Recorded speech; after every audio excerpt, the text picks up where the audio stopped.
రమా ఏకాదశి సందర్భంగా ఏకాదశి యొక్క ప్రాముఖ్యత గురించి తెలుసుకుందాము.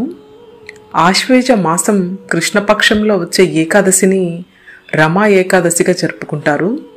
వ్యాస మహర్షి రచించిన పద్మపురాణం ప్రకారం రమా ఏకాదశి వ్రతం ఆచరించే వారికి శ్రీ మహావిష్ణువు యొక్క అనుగ్రహంతో పాటు సకల బాధలు హరిస్తాడని, అదేవిధంగా వ్యాపారులు ఉద్యోగులకు చేసే పనిలో ఆర్థికంగా పురోగతి లభిస్తుందని అంటారు.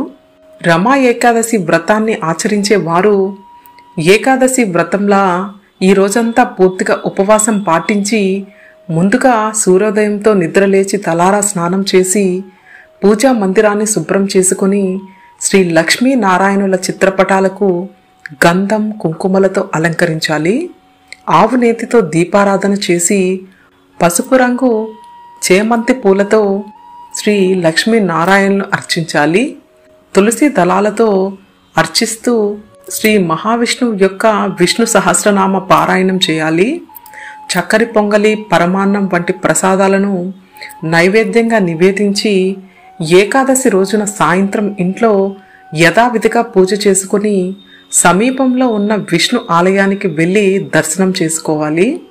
రాత్రి భగవంతుని కీర్తనలతో కానీ పురాణ కాలక్షేపంతో కానీ జాగరణ చేసి పురాణాలలోని వివరించిన ఏకాదశి వ్రత కథలను చదువుకోవాలి. రమా ఏకాదశి రోజు చేసే దాన ధర్మాలు ఎంతో విశేషమైన పుణ్యాన్ని ఇస్తాయని శాస్త్రవచనం. ఈరోజు అన్నదానం, వస్త్రదానం, జలదానం చేయడం వలన విశేషమైన ఫలితం ఉంటుందని, ఏకాదశి రోజున గోసేవ చేస్తే స్వర్గప్రాప్తి కలుగుతుందని విశ్వసిస్తారు. ఎవరైతే భక్తి శ్రద్ధలతో నియమ నిష్టలతో రమా ఏకాదశి వ్రతాన్ని ఆచరిస్తారో వారికి సకల పాపాల నుంచి విముక్తి లభించి శ్రీ లక్ష్మీనారాయణుల కృపకి పాత్రులవుతారని అంటారు.